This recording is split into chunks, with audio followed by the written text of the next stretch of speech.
जय श्री जगन्नाथ। आज शुणा श्रीजुक्त सुरेंद्र महांतींकर गोटे गल्प शांतनु ओ गंगा। मायाविनी प्रकृतिर विचित्र लीलारे पुरुष छंदी होई पड़िबा भली शांतनु एबे गंगांकर मायाजालारे पूरापूरी बंदी होई पड़िछंती। सेदिन कि कुक्षणरे निर्घात नंदिनी गंगा को से सत्यबद्ध होई पत्नी रूपरे ग्रहण करथिले केजाणी। शांतनु तो थिले पातालपुरी रे हटकेश्वर शिवंकर आराधनारे आजन्म ब्रह्मचर्य व्रत पालन करी सेठारे तांकर सेवा आराधना छाड़ी दिने केउ खियालरे से मंचपुर को आसीथिले। जेते स्मरण करबा पई चेष्टा कले सुद्धा ताहा शांतनुंक स्मरण को आसे नहीं। किंतु जेउ दिन गोटे अँला गछ मूले निघात नंदिनी गंगांक सहित तांकर प्रथम शुभ दृष्टि विनिमय होइतिला से दिनटी को शांतनु भूली नाहंती। पुरुष जीवन रे केउ असतर्क मुहूर्त रे आसे एहीपरि एक दृष्टि विनिमय मुग्ध मुहूर्त जेतेबेले पुरुष हठात तार सबु शपथ सबु साधना सबु संकल्प भूली जाई सम्मोहित परी नारी ठारे आत्मसमर्पण करे। सेइथिपाई तो नारी चंचला मनोहारिणी प्रकृति ता नहेले आजन्म ब्रह्मचारी शांतनु कौन गंगांक ठारे आत्मसमर्पण करिथांते। अँला गछ मूले गंगा किंतु पातालवासी शिवं को पाइबा पई कुमारी व्रत पालन करी बहु कालरू ध्यानरता थिले। सेठारे दिने अकस्मात जटाजुटधारी शांतनु को देखी निर्घातंकर मोहजात हैला। से गंगा को कहिले, कन्या एही धवल कर्पूर तनु ब्रह्मचारी स्वयं शिव तोर तपस्या प्रीत होई आसीचंती तो निकट को एहांको बरणमाला दियो।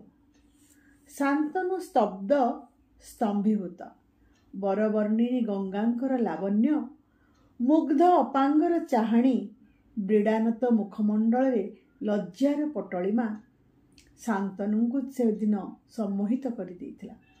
निर्घात त्रिबार सत्य करी शांतनु को कन्यादान करथिले।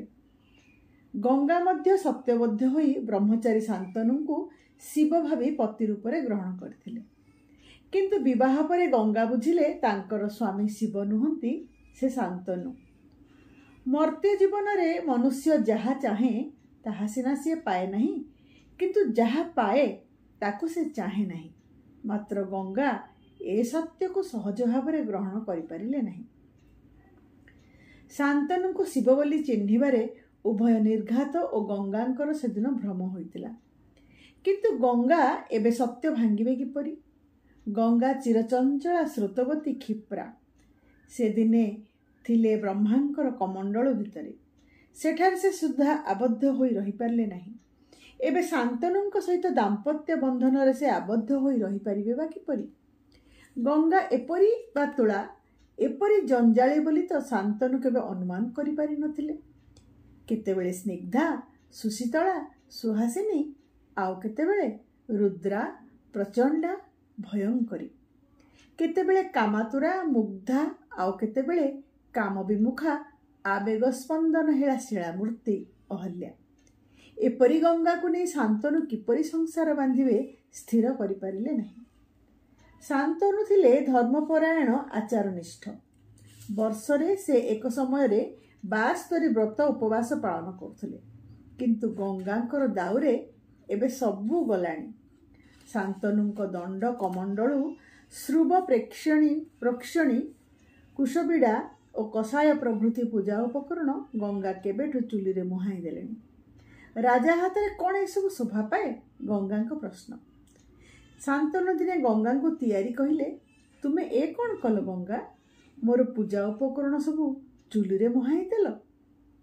गंगा स्मित हसी अपांगरे मुग्ध चाहाणी टाणी कहले, स्वामी तुमे पर राजा, तुम करे राजदंड नहिले कुसुमदंड शोभा पाए सिना। एसबू श्रुव प्रोक्षणी कमंडल कौन राजा हाथ में शोभा पाए केबे? एसबू कौन तुम ठारे साजे सेथिपाई जाली देली सिना। तुमे रागिल कि स्वामी?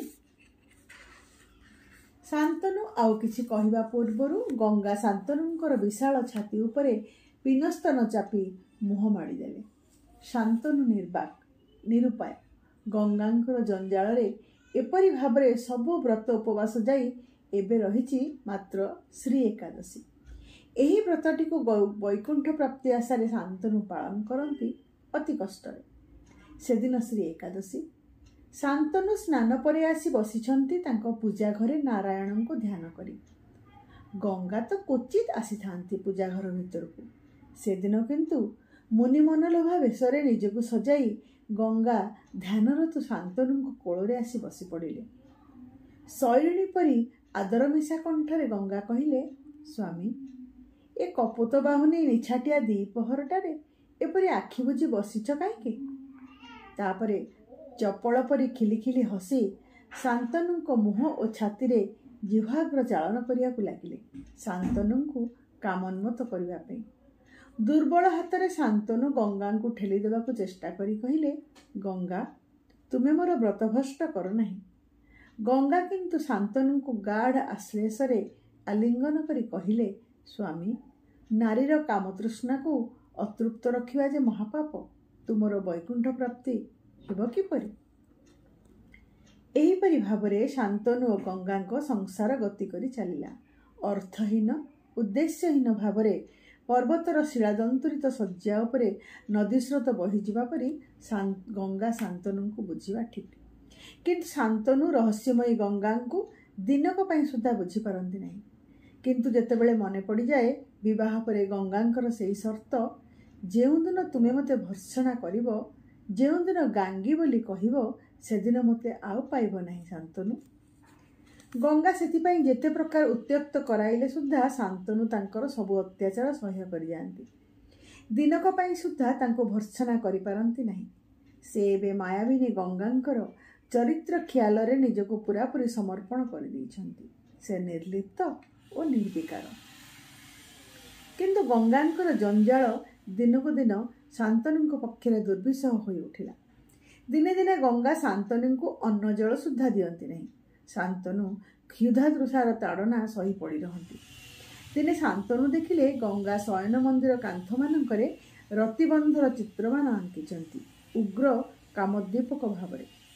ସେ ବନ୍ଧ ଚିତ୍ରମାନ ଦେଖି ଶାନ୍ତନୁ କାମପୀଡ଼ାରେ ଜର୍ଜରିତ ହୋଇ ଉଠିଲେ। ଶାନ୍ତନୁ ଆବେଗକମ୍ପିତ କଣ୍ଠରେ କହିଲେ, ଗଙ୍ଗା, ତୁମ ପାଇଁ ଧର୍ମ ଛାଡ଼ି ମୁଁ ଶୃଙ୍ଗାରରେ ମାତିଲି। ତୁମେ ଯେଉଁ କାମାନଳ ଜାଳିଲ, ଏବେ ସୁରତି ବାରିରେ ତାହାକୁ ପ୍ରଶମିତ କର। ଗଙ୍ଗା କିନ୍ତୁ ଶାନ୍ତନୁଙ୍କ ଆଲିଙ୍ଗନରୁ ନିଜକୁ ମୁକ୍ତ କରି ଧାଇଁ ପଳାଇଗଲେ ପ୍ରତିବେଶିନୀମାନଙ୍କ ମେଳକୁ। ତା ଭିତରକୁ ଶାନ୍ତନୁ ଯାଇପାରିବେ ବା କିପରି? ଅଗତ୍ୟା ସେ କାମାନ୍ଧ ହୋଇ ଆଲିଙ୍ଗନ କଲେ ଶୟନ ମନ୍ଦିରର କାନ୍ଥରେ ରତିବନ୍ଧର ଚିତ୍ରମାନଙ୍କୁ।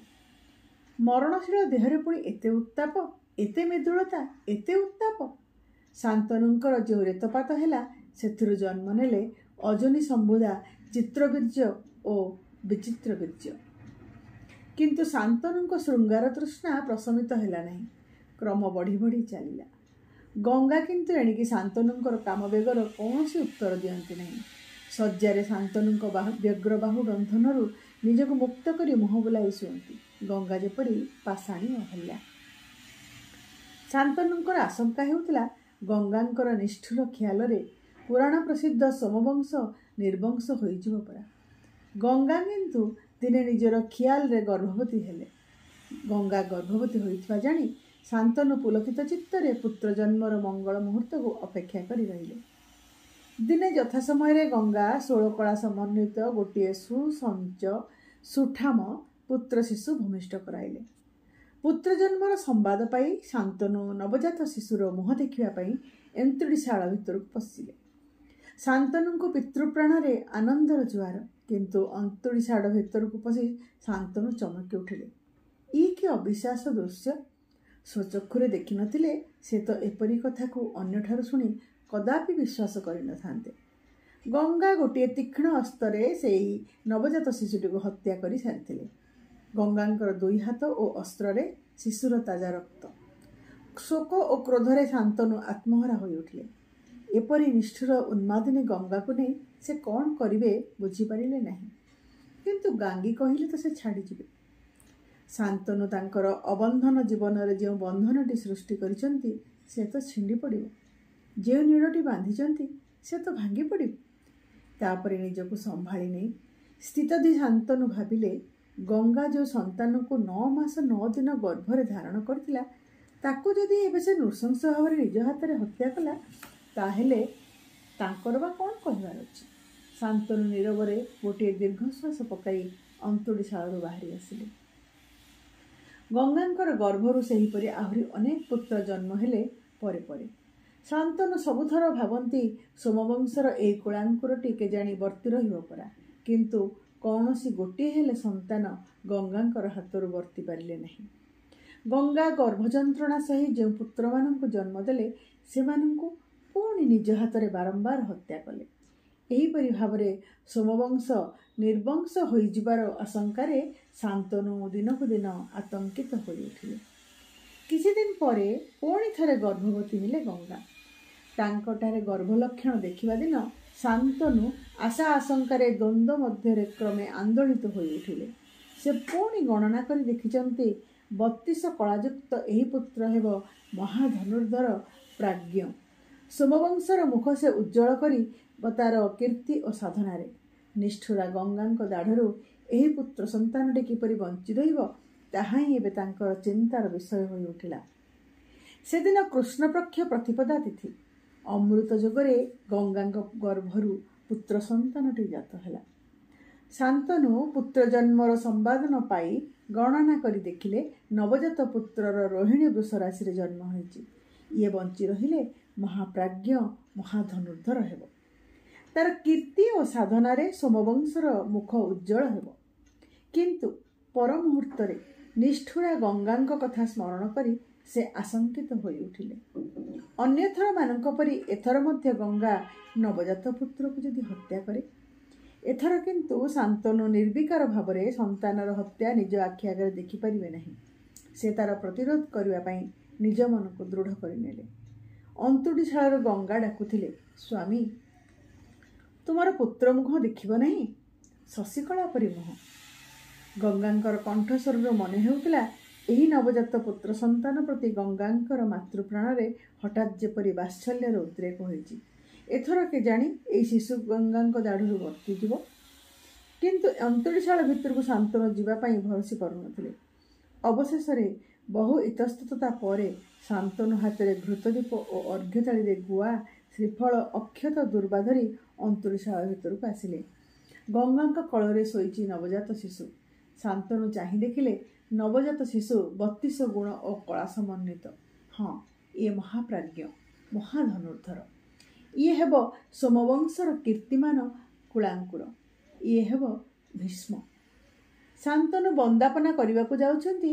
ଗଙ୍ଗା କରାଳି କାତ୍ୟାୟନୀ ପରି ପାଖରେ ପଡ଼ିଥିବା ଗୋଟିଏ କର୍ଣ୍ଣ କୋଟାରୀ ଉଠାଇଲେ ଶିଶୁକୁ ହତ୍ୟା କରିବା ପାଇଁ।